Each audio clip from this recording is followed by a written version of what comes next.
Hello students, welcome to the class 10+2 physics में unit 1 कर रहे हैं हम। आज हम इसमें पढ़ेंगे फोर्स बिटवीन मल्टीपल चार्जेस और इसको हम principal of superposition of electrostatic forces भी कहते हैं। Principal of superposition.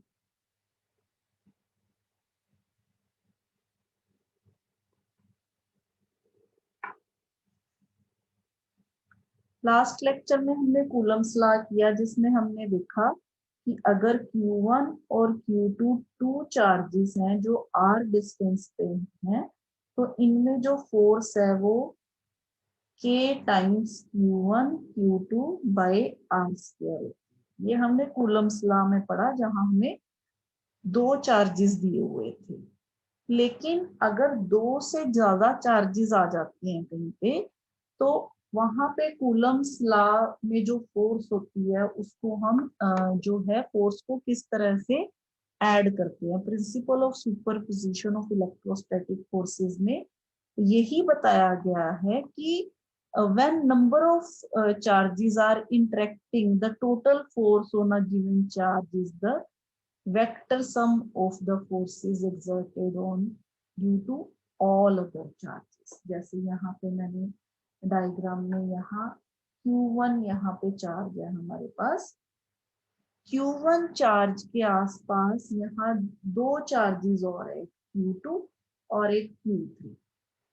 अब यहाँ पे अगर दो चार्जेस होते तो हम सिंपल कूलम्स लॉ से कूलम फोर्स निकाल लेते, लेकिन यहाँ पे Q1 के साथ एक Q2 चार्ज है और एक Q3 भी है। इसके अलावा और भी बहुत सारे चार्जेस हैं जो हो सकते हैं। तो यहाँ पे अगर हम फोर्स निकालना चाहें तो टोटल फोर्स किस तरह से निकलेगी? Vector sum of the forces exerted on due to all other charges, यानी कि Q1 पे ड्यू टू Q2 और ड्यू टू Q3 जितनी फोर्स लग रही है, हम दोनों फोर्सेस को क्या करेंगे? उनका वेक्टर सम करेंगे। तो principal of superposition of electrostatic forces हमें ये बताता है कि when a number of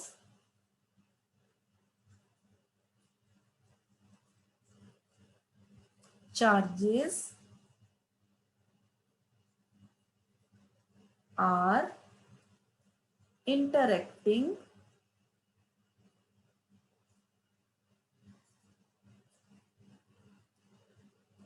the total force on a given charge। यहाँ पे गिवन चार्ज जैसे Q1 है, is the vector sum of the forces exerted on it due to all other charges।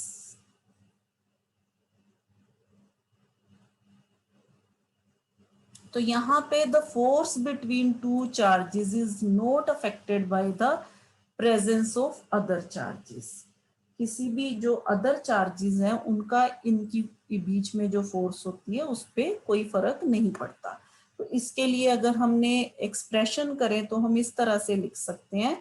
मान लीजिए हमारे पास n पॉइंट चार्जेस है, हमारे पास n point charges हैं। लेट यहाँ पे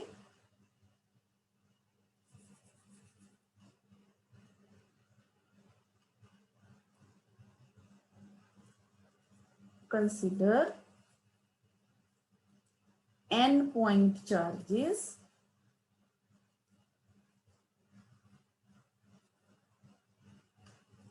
Q1, Q2, Q3, so on, Qn, placed in vacuum, placed in vacuum at points whose position vectors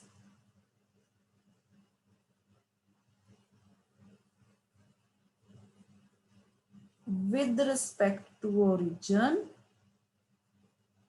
origin यहाँ पे O, R, R1, R2, R3, so on, Rn respectively. यहाँ पे मान लीजिए ये हमारे पास ओरिजिन है और ओरिजिन से हमारे पास Q1 चार्ज जो है वो R1 पोजीशन वेक्टर पे, Q2 R2 पोजीशन वेक्टर पे और Q3 R3 पोजीशन वेक्टर पे पड़ा हुआ है। तो अब according to superposition principle, according to principle of superposition,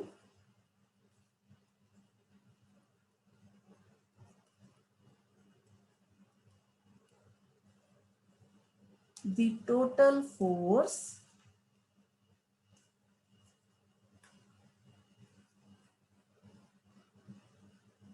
on charge Q1 is given by, तो टोटल फोर्स हम इस तरह से लिखेंगे,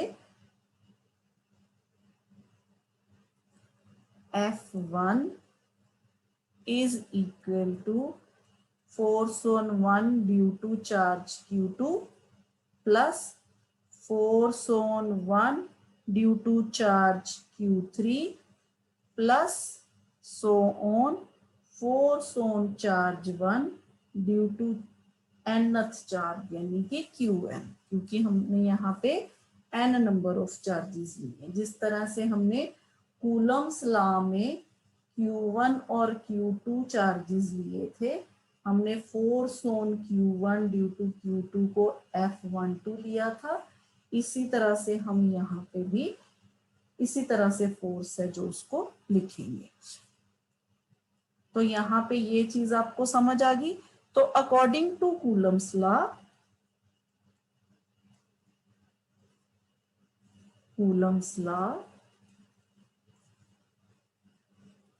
अब हमें पता है F12 जो है वो होती है 1/4 pi epsilon naught Q1 Q2 bye R12 का square.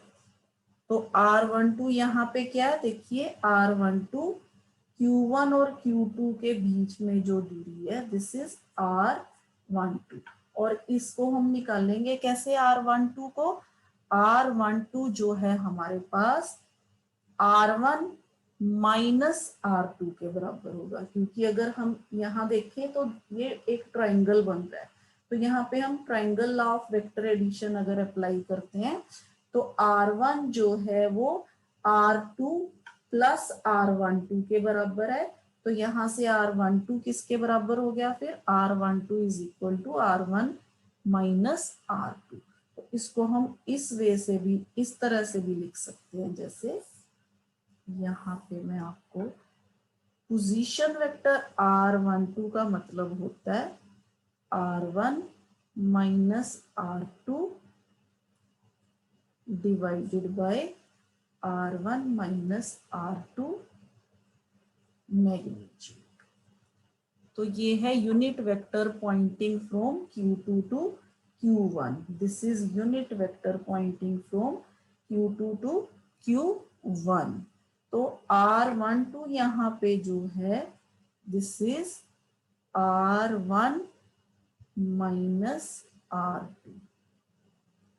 This is distance of Q2 from Q1. Distance of Q2 from Q1। तो ये हो गया हमारे पास R12। तो यहाँ पे हम इसी वे से लिखेंगे 1/4 pi epsilon naught Q1 Q2 bye R12 की जगह पे R1 minus R2 magnitude square. और यहाँ पे क्योंकि हम वेक्टर फॉर्म ले रहे हैं तो यहाँ पे हम यूनिट वेक्टर 1 2 डायरेक्शन बताने के लिए लेंगे और इस यूनिट वेक्टर की जगह पे हम यहाँ पे R1 minus R2 divided by R1 minus R2 magnitude ले। तो ये हमने सेम उसी तरह से जिस तरह से हमने Coulomb's law in vector form में F12 की वैल्यू ली थी, सेम उसी तरह से हमने यहाँ पे F12 की वैल्यू जो वो लिखी है। अब इसको हम इस तरह से भी लिख सकते हैं F12 is equal to 1/4 pi epsilon naught Q1 Q2 यहाँ पे R1 minus R2 vector divided by R1 minus R2 cube, क्योंकि एक स्क्वायर और एक पावर ये होगी तो यहाँ पे ये क्यूब आ गया। तो टोटल फोर्स यहाँ पे हमारे पास टोटल फोर्स अगर हम इसी तरह से टोटल फोर्स लें F12, इसी तरह से हम F13 अगर लें तो वो आ जाएगा हमारे पास 1/4 pi epsilon naught Q1 Q3 into R1 minus R3 divided by R1 minus R3 cube. क्योंकि अगर हम यहाँ पे कोई दूसरा चार्ज एक और ले लेते हैं इस तरह से, जैसे यहाँ पे हमारे पास 3 है तो Q3 और Q2 के बीच में जो दूरी है वो R13 है, ये R13। तो ये होगी F13। इसी तरह से F14 F15 सो ऑन।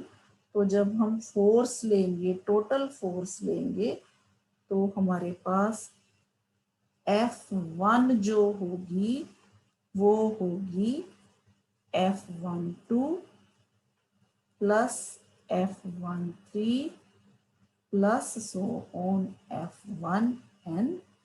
तो यहाँ पे हम अगर वैल्यू पुट करेंगे तो हमारे पास 1/4 पाई एप्सिलॉन नॉट, क्योंकि हर फोर्स में है कॉमन, यहाँ से हमारे पास Q1 Q2 R1 minus R2 vector divided by R1 minus R2 cube plus Q1 Q3 R1 minus R3 vector R1 minus R3 cube plus so on. इसी तरह से करते करते Q1 Qn और यहाँ पे R1 minus Rn vector divided by R1 minus Rn cube. तो अगर हम इसको जर्नल फॉर्म में लिखें तो it can be written in simple way F is equal to total force on charge Q due to many point charges।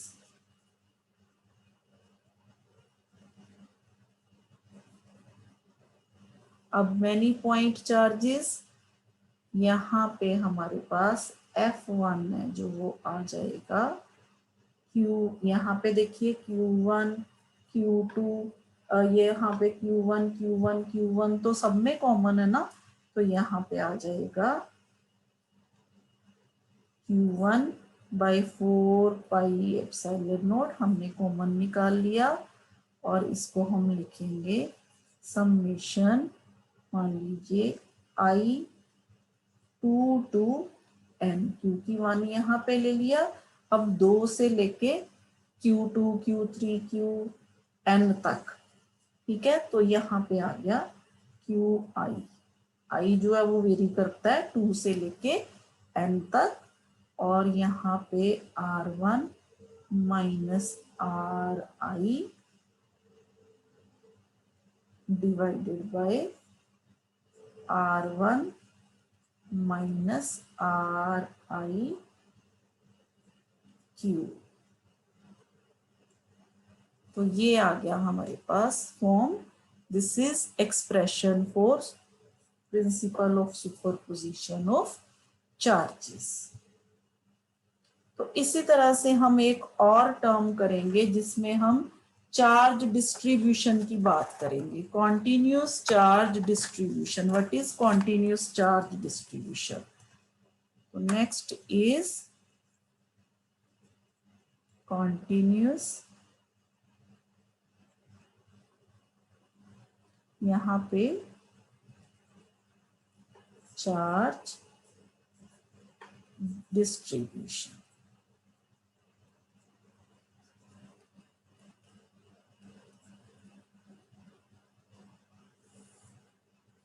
अब हमें पता है कि चार्ज जो है वो डिस्क्रीट होता है इन नेचर, हमने पढ़ा ना Q is equal to N E.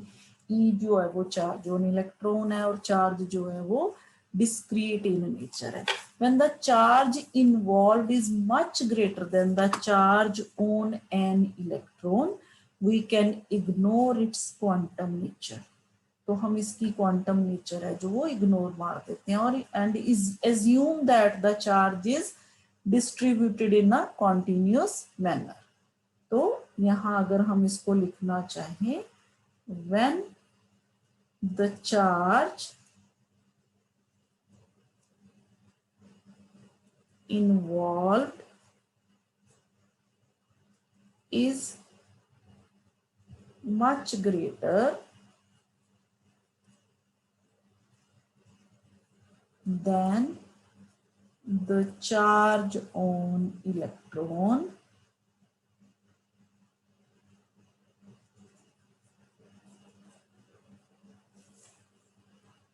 we can ignore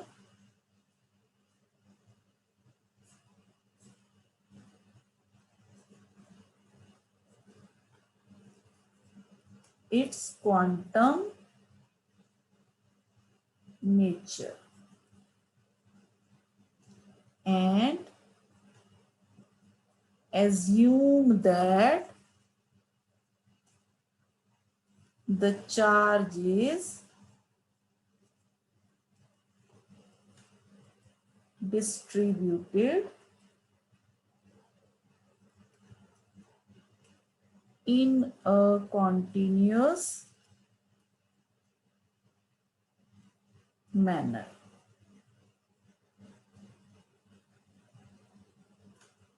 This is known as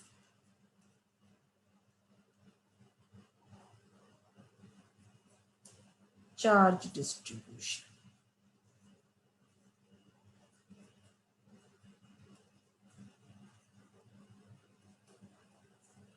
So this is called charge distribution. इसी तरह से अगर हम force on a point charge due to continuous charge distribution find out करना चाहें, तो मान लीजिए हमारे पास कोई चार्ज है यहाँ पे,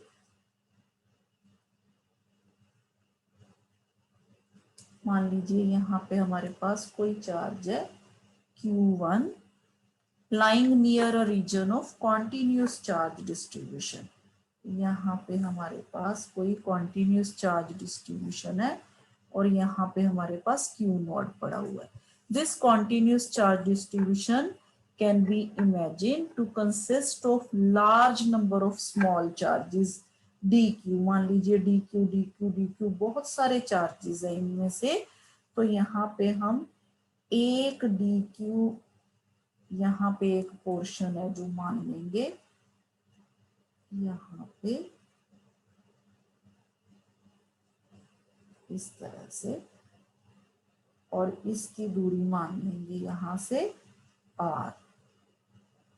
तो अकॉर्डिंग टू कूलम्स लॉ, अगर हम force on point charge Q naught due to small charge dq find out करेंगे, तो ये हो जाएगी dF is equal to 1/4 pi epsilon naught Q naught dq divided by r square into r cap,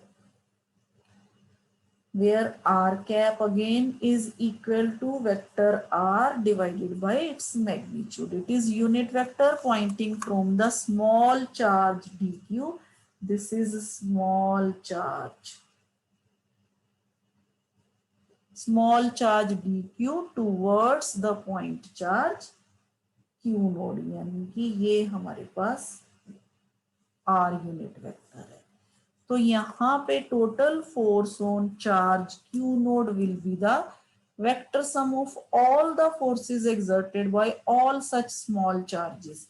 जितने भी यहाँ पे डी क्यू स्मॉल चार्जेस हैं, सबकी वजह से जो इस चार्ज पे फोर्स लग रही है उसका क्या होगा, वेक्टर सम होगा। तो टोटल जो फोर्स होगी, टोटल फोर्स जो होगी on Q node due to all small charges, ठीक है, due to all such small charges, वो किसके बराबर हो जाएगी, F is equal to dF का इंटेग्रल समेशन, तो यहाँ पे 1/4 pi epsilon naught Q naught dq by r square r, इन सब का इंटीग्रल। तो यहाँ से जो कांस्टेंट है वो बाहर निकाल लेते हैं, Q naught 4 pi epsilon naught, और इंटीग्रल में हमारे पास dq by r square into unit vector r आ गया।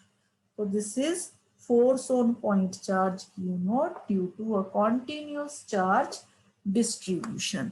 अब हमारे पास there are हम 3 types of continuous charge distribution की बात करते हैं, वो देखते हैं हम कौन कौन से हैं। सबसे पहले लीनियर चार्ज डिस्ट्रीब्यूशन, अगर हम बात करें डिफरेंट चार्ज डिस्ट्रीब्यूशन की, तो उसमें सबसे पहले हम बात करेंगे linear charge distribution. First is linear charge distribution.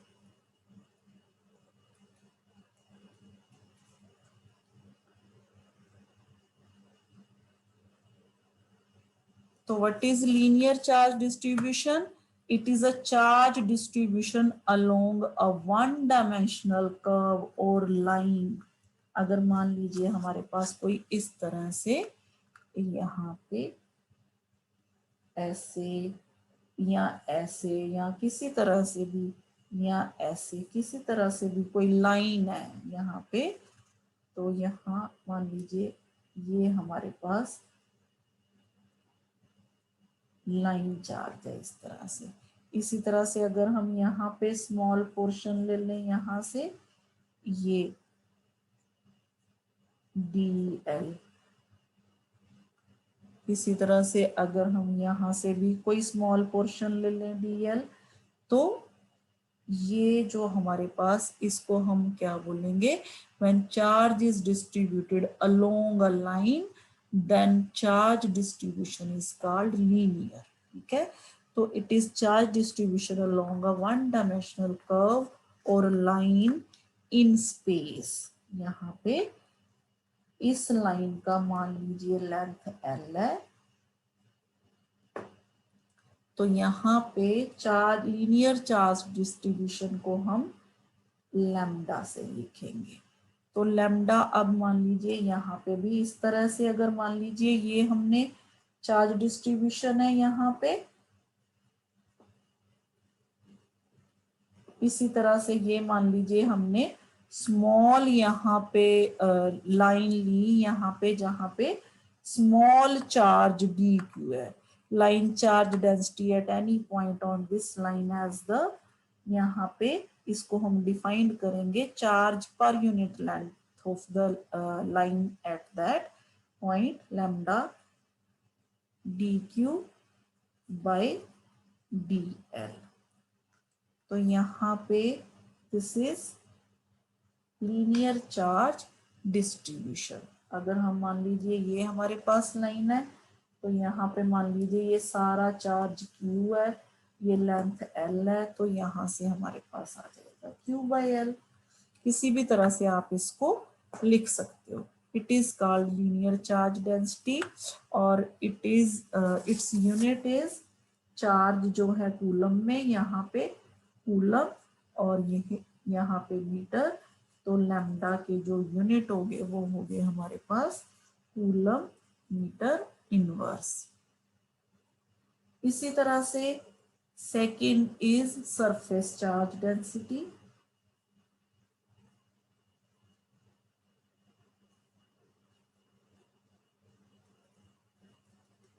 इसको हम किस तरह से डिफाइन करेंगे? When charge is distributed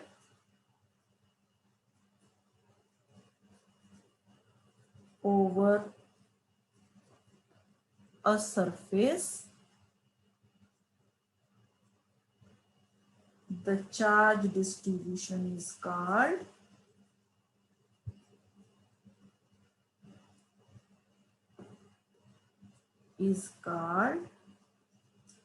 surface charge distribution। Charge distribution, और इसको हम सिग्मा से लिखते हैं। सरफेस चार्ज डेंसिटी, इसको हम सिग्मा से लिखेंगे और इसके लिए हम डायग्राम बना लेते हैं। यहाँ पे मान लीजिए हमें कोई ये एरिया ए है और ए एरिया पे यहाँ पे जो चार्ज है बिखरा हुआ है, Q charge, this is Q charge. तो यहाँ पे अगर हम सरफेस चार्ज डेंसिटी सिग्मा की बात करेंगे तो sigma is equal to charge per unit area. तो चार्ज पर यूनिट एरिया, तो यहाँ पे यूनिट्स क्या हो जाएंगे? कूलम मीटर स्क्वायर इनवर्स, क्योंकि एरिया के जो यूनिट्स हैं वो मीटर स्क्वायर। तो इस तरह से हमने linear charge density, surface charge density, जिस तरह से सरफेस चार्ज डेंसिटी की डेफिनेशन है उसी तरह से आप लीनियर की जो लिख सकते हो। When charge is distributed along a line then charge distribution is called linear। then linear charge density is, ये हो गई। इसी तरह से अब हम नेक्स्ट लिखेंगे volume charge density. Volume charge density, तो यहाँ पे फिर सिंपल वॉल्यूम चार्ज डेंसिटी में हम कोई वॉल्यूम ले लेंगे। मान लीजिए हमारे पास इस तरह से कोई भी वॉल्यूम है जिसमें इस तरह से चार्ज है जो बिखरा हुआ है, वॉल्यूम V है मान लीजिए। कोई हमारे पास जैसे बॉल जैसी कोई चीज होगी जिसका वॉल्यूम V है, यहाँ पे हमारे पास इस तरह से कोई चीज होगी बॉक्स जैसी, जिसका वॉल्यूम जो है वो V है। कोई भी ऐसी चीज आप ले सकते हो। तो इसमें चार्ज जो है वो Q बिखरा हुआ है। तो इफ चार्ज इज डिस्ट्रीब्यूशन, यहाँ पे हम इसको रो से लिखेंगे। If charge is distributed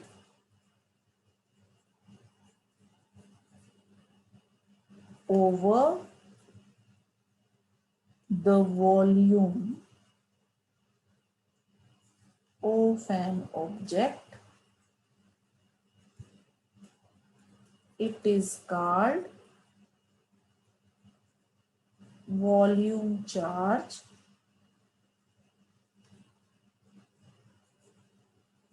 distribution।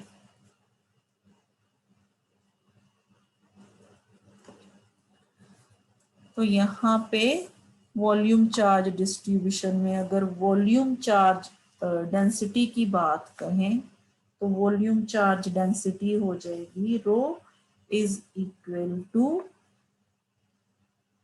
Charge per unit volume. तो दिस इज यूनिट्स इसके हो जाएंगे कूलम मीटर -1, क्योंकि वॉल्यूम के जो यूनिट्स हैं वो मीटर क्यूब होते हैं। तो इस तरह से हम लीनियर सरफेस और वॉल्यूम चार्ज, यहाँ से अगर हम क्यू की वैल्यू लिखेंगे तो this is sigma times A. यहाँ से अगर हम क्यू की वैल्यू लिखेंगे तो this is rho times V. इसी तरह से अगर हम यहाँ से क्यू की वैल्यू लिखेंगे तो this is lambda times L. तो ये सारी चीजें हम आगे जाके यूज करने वाले हैं। ये सारी चीजें charge in terms of linear charge density, surface charge density and volume charge density. तो ये इसी वे से ये थोड़ा सा इम्पोर्टेंट है। तो आई थिंक आज के लिए इतना ही। तो नेक्स्ट हम स्टार्ट करेंगे इलेक्ट्रिक फील्ड, वो हम नेक्स्ट लेक्चर में करेंगे। Thank you.